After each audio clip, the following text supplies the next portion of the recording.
Warriors, welcome back. Before we get started, let's do a breathing exercise. It's going to take 5 seconds. 5 Mississippis to breathe in deep and then release together. And for now, let's just say, let's set back what happened yesterday. Let's worry about today, and tomorrow has its own headaches. But what you do today will determine how your tomorrows will be. Warriors, what we need to learn is, and we're going to discuss 5 ways to set firm boundaries with narcissists. And it's critical because this is going to apply in your associations at work, family, or relationships. The first thing you got to do is be able to have boundaries, and secondly, you got to be able to defend them, because narcissists look at that as a challenge. They need to see if you really mean it.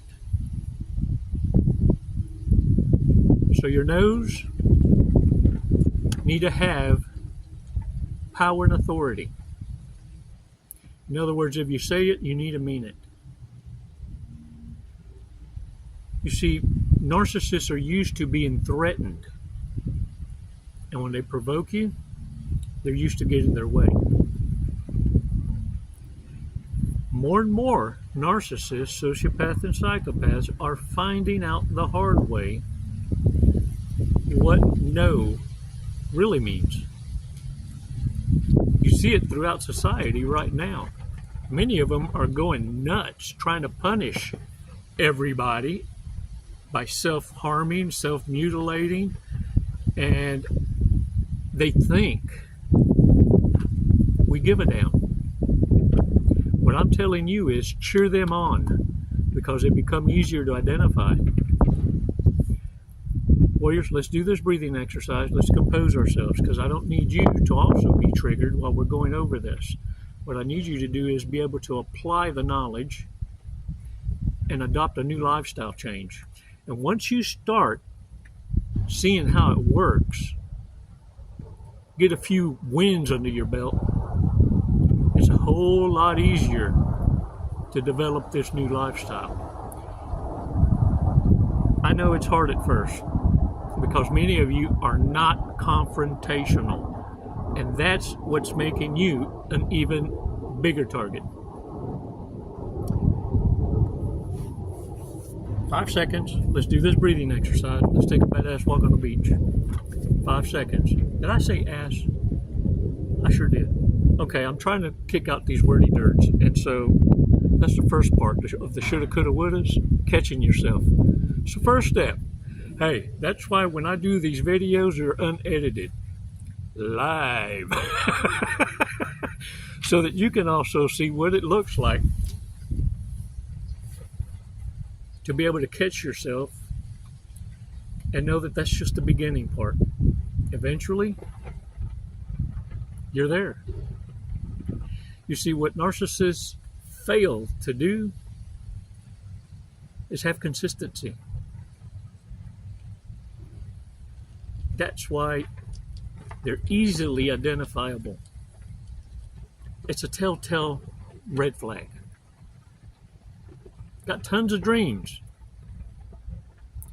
Made a ton of promises. How many have they kept? I'll wait.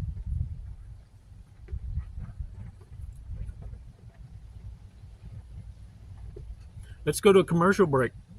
We'll be waiting a while. Let's do this breathing exercise. 5 seconds.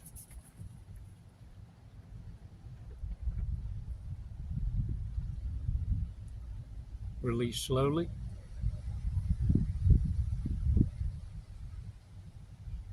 Oh, yeah. Ooh, did y'all feel that? Did y'all feel it? Gong. Return to sender. Warriors, first and foremost, when dealing with narcissists and setting boundaries, is this. Never explain yourself to them. Never explain yourself to them. Look, first and foremost, you make it a point to not surround yourself with incompetence. So if you got to explain yourself, then you already know what you're dealing with. If you found yourself explaining yourself 4 or 5 times, and understand, part of the game is for them to pretend like they don't understand. They love it when you explain your truth or try to defend your truth. And the thing is, this is what you need to pay attention to most. Because when you're giving people advice and they don't apply it and come back for the same advice over and over and over and over, then what you're dealing with is looking at this. Narcissists aren't looking to apply advice. When a narcissist is asking for advice, they're looking for an accomplice. And it's why they'll put words in your mouth. What you mean is, or what you said is, and you'll see it even in politics, in interviews, where they try and trip each other up with wordplay. It's the narcissist game. Oh, I know what you like. You're the kind that likes... No, I never said that. You see, what narcissists are waiting for is that delay, because if you don't defend it, that means that they're onto you. They know what you like. What they want to do is prove to you how predictable and readable you are. Don't get it twisted. Later, you'll find yourself going along with a lie. Little white lie. And they'll give you that nudge. Right, right. The other thing is this. Leave once you know it don't smell right here. You're uneasy. And you're not wanting to be a part of the get-along game. You see, every moment you spend in the presence of a narcissist, in that uneasy feeling, remember this. They're making you late. Yeah, I said it. They are making you late to your next divine appointment. This one right here, was a test. Pass that test, and your next appointment is your reward. You see, what you're passing up is this. Narcissists are great time wasters, and they want to keep you from meeting badass people. Dang it, I said ass again, didn't I? Shit, I'm going to fix that one day. There I go again. Narcissist is going to make me lose some Jesus up in him. The other thing is this, the third thing. Decide on what you're going to accept and what you're not going to accept. You need to have a serious heart-to-heart with self. The new you requires change. You see, the old you buried with a narcissist. The less you need to posture defensively, the more better bestest you're going to be in your present, surrounded by your own kind, because now you're lifting each other up. There's nothing more exhausting than waking up every day having to be defensive, having to have your guard up, your head on a swivel, rubbernecking. The other thing is this. Narcissists are not going to ever accept boundaries. They look at boundaries as rejection. And they're not going to have it. So when you do it, what you got to do is be able to step away from them and do what it is you said you were going to do as consequence. They won't see it coming. And when they do finally accept your rejection or consequence, believe me, they won't test those waters, but what they will do is send someone naively towards you to test the waters. These are your lower vibration narcissists, lower IQ. You know what I'm talking about. Barely made the GED. The dropouts, the scum. They get them to do their dirty work, so it leaves them blameless.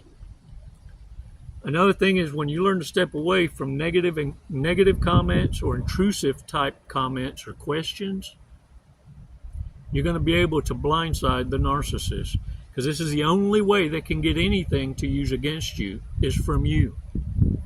And it's why it's so important to shut up and say less. Warriors, narcissists are going to use every trick in the book that they can. And one of the tricks is using your own words against you and your own experiences against you. Understand something. All narcissists are looking for is to outdo you. Ain't no one had a better life experience or knowledge than the narcissist. But the thing is, they can't one-up you without knowing what is your experience. What is your life's journey? When you keep it to yourself and now they're trying to rebut something, you'll find this, how it happened. It happens smoothly. It happens all the time with me. Narcissists that are trying to one-up each other, and then they'll nudge each other and then kind of take a gander at me and go, well, he got nothing to say. He must not even have a dog in the race. And then someone else in the group will actually say, he's only silent because he runs circles around y'all. And then the truth comes out. When it comes from another, it's more impactful to the narcissist, because in your silence, now they know the confidence that you have and why it is that your silence moves a room. Another thing is this: when they do challenge you, and they will, you'll have plenty of time to redeem yourself. If you have a oopsie daisy, I went supernova, look at him. From me to you, listen, look at me, look at me. Hold your head up, hold your head up. I need you to know, beyond a shadow of a doubt, for a fact, a narcissist will return to its vomit. So they will come back because they feel, since they one-upped you, they own you. This is a part where you can redeem yourself, because when you get hoovered by the narcissist, you need to be able to call them out. Don't have it in your mind like I'm rehearsing it, because then you're just having narco mindset and don't owning free real estate. No, it's just that if you happen to run into them and they try to nudge or provoke a conversation, that you let them have it. But be calm, not explosive. This will give the narcissist a clear message you're over them. Kind of like going, damn, you still alive? Woo! I'm surprised. You look like shit. Glad I had you when you look better. The best way to deal with these dang fools, let me tell you, is to tell them to their face. Because these guys, they're cowards. They're the most ferocious keyboard warriors. But in person, for real, oh, they'll tuck tail and run. And look, never mind the reaction at that moment, even if it's explosive. You now played a reverse Uno, reverse narcology, because their reaction will be explosive, and you'll know who owns who. Who's got the power now? And look, never ever let a narcissist know what you know. Don't let them know, hey, I know you're a narcissist. All they need to know is you have boundaries. The greatest element of surprise you have is in this awareness. Never show your hand, and you'll always be 10 steps ahead of the narcissist. Now, for those of you who have been dealing with narcissists that were practitioners of the occult, and there are many, or you feel that there's some out of the ordinary things happening around you and you can't shake it off, you've been praying and praying. Having an attitude of gratitude and changing your lifestyle and having hobbies that are healthy distractions, and you evolve. This is how your prayers will evolve, from praying for forgiveness and transgressions to gratitude for the blessings and the miracles that you've been able to witness and or be blessed with. And less of, forgive me, Father, for I have sinned. To thank you, Father, for this glorious day of blessings, because you've kept yourself functionally busy. And in doing so, you're also losing even the remembrance of the toxicity that was in your life. Warriors, when abnormal things are happening around you that you would think are spiritual type possessions or entities, I want you to be able to know this. Go to your Bibles. Go to the book of Matthew. Matthew chapter 17. And start at verse 17. Someone needs to hear this, because some of you have been praying and you've been meditating. Don't meditate. To meditate is to clear your state of mind. There's a danger in meditating. When you clear your mind, you're allowing something to walk in the empty vessel. But check this out. When you fast, you're not emptying your vessel for a walk in spirit. What you're doing is training yourself to understand the separation between mind and body.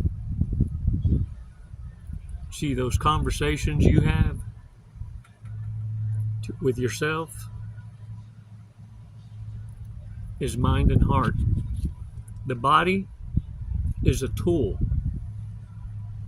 that responds in action to what the mind is making sense of. And the only way it can receive any data is through your senses.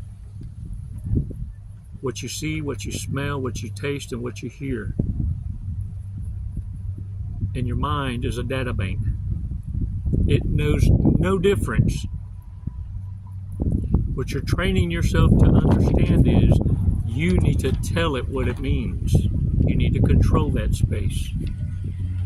Because you haven't been able to, it's why you've been able to be manipulated. Many of you have probably pondered the question, why do I keep experiencing narcissists? Why do I keep experiencing strange things happening in my home or apartment? Why am I seeing certain things? I pray, and it still happens. This is why. Matthew chapter 17, let's go to verse 17. We're going to read from 17 through 21. And keep in mind, this conversation is between the disciples. These are disciples that have seen the miracles of Yeshua. And there's a certain demon that they couldn't cast out. And they've been working miracles now. They'd also been healing, as Yeshua commanded them to and gave them the authority to. But this one they couldn't quite get. Sound familiar? It's like, I did what you asked, Lord. I pray, Chico. It's just not getting through. There's no change. Why? Then Jesus answered and said, O faithless and perverse generation, how long shall I be with you? How long shall I bear with you? Bring him here to me. Sense a little frustration? Oh, y'all be thinking the Lord is nothing but love, rainbows, and doves. No, he has some humanness, and this keeps it real. And Jesus rebuked the demon, and it came out of him, and the child was cured that very hour. Then the disciples came to Jesus privately and said, why could we not cast it out? So Jesus said to them, because of your unbelief, For assuredly I say to you, if you have faith as a mustard seed, you will say to this mountain, move from here to there, and it will move, and nothing will be impossible for you. However, this was a teaching moment, almost as a setup, to teach his disciples that certain ones outrank you, and it takes a different kind. However, this kind does not go out except by prayer and fasting. So through prayer and fasting can rebuke the highest ranking of demons, then why not execute that style of defensive posture with every demon? Oh, some of y'all are kind of looking for verse 21, perhaps? Oh, don't question me. Research it. Because if your Bible's missing, verse 21 is for a reason. It's the most powerful statement made. This is your ultimate weapon. Yeshua shared with us, our greatest teacher. Prayer and fasting. Not prayer and empty your mind through meditations. Prayer and fasting. When you are able to have control over that inner voice and the vessel that you're traveling in, you have now gotten the Christ-like. It is what it is to say the divine in you. Why do you think I say namaste? The divine in me respects the divine in you. Namaste.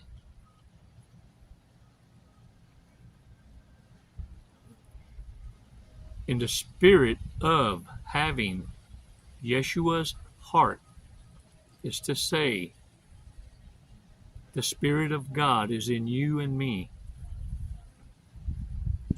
So start acting like it and get learned up on the Word.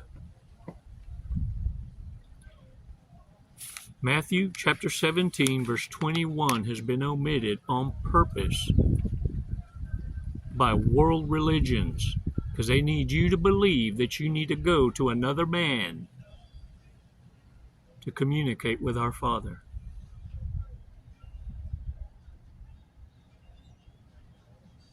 Get it right. And once you research it, I don't need to tell you what you need to do after that. Because if they'll lie on one thing, the most real, the most important scriptures, then what else have they lied to you about? Warriors, let's pay attention to some red flags. This is a card game. The girls found it on YouTube, and a warrior, once I put it on my Amazon wish list, which if y'all are interested in supporting the channel, look in my bio.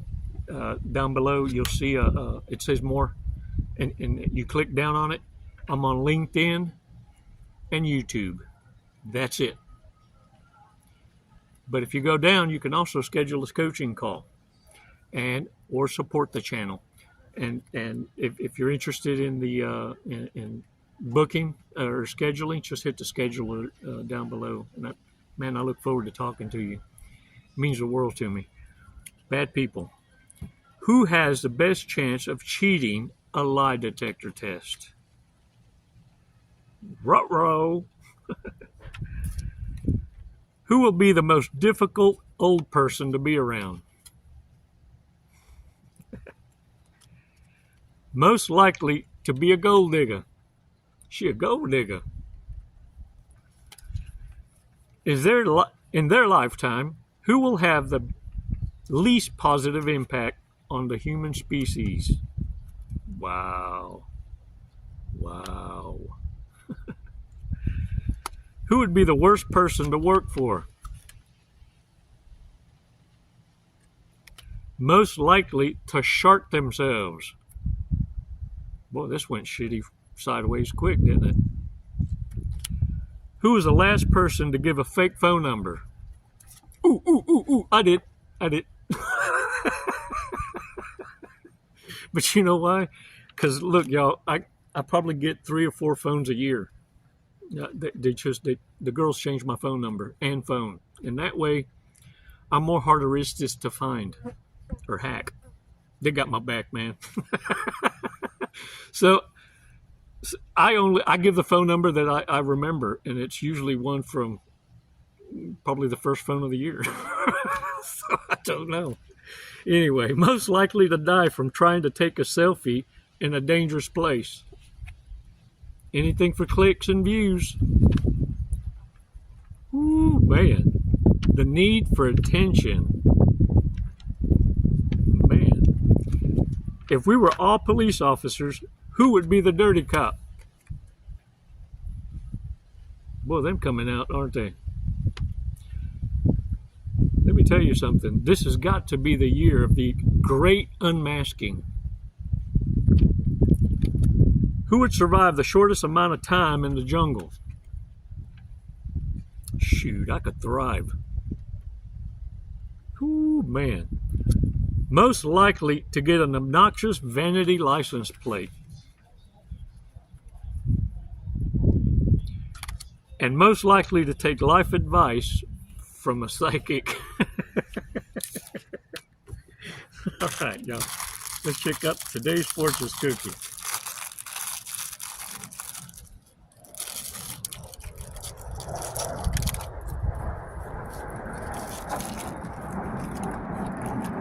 Do not give up. The beginning is always the hardest. For those of you who have started your own YouTube channels, remain focused on the mission. If you're doing it for the money, it'll never make it. Having a mission, a passion, and determination with consistency.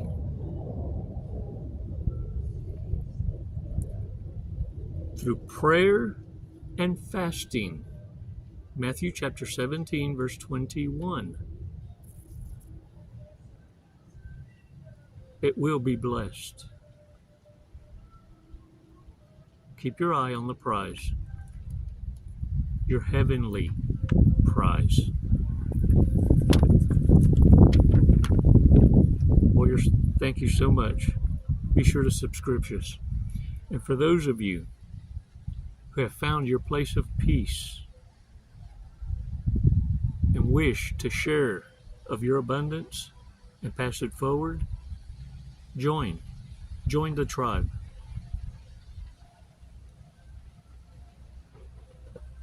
It's never goodbye, warriors. It's always until next time. And remember, set firm boundaries and let your no mean no. And remember, narcissists are only a test. Don't stay too long, because they're keeping you from your next divine appointment, your blessing. They're time thieves. Only after your meat, your money, your energy, your attention, and time.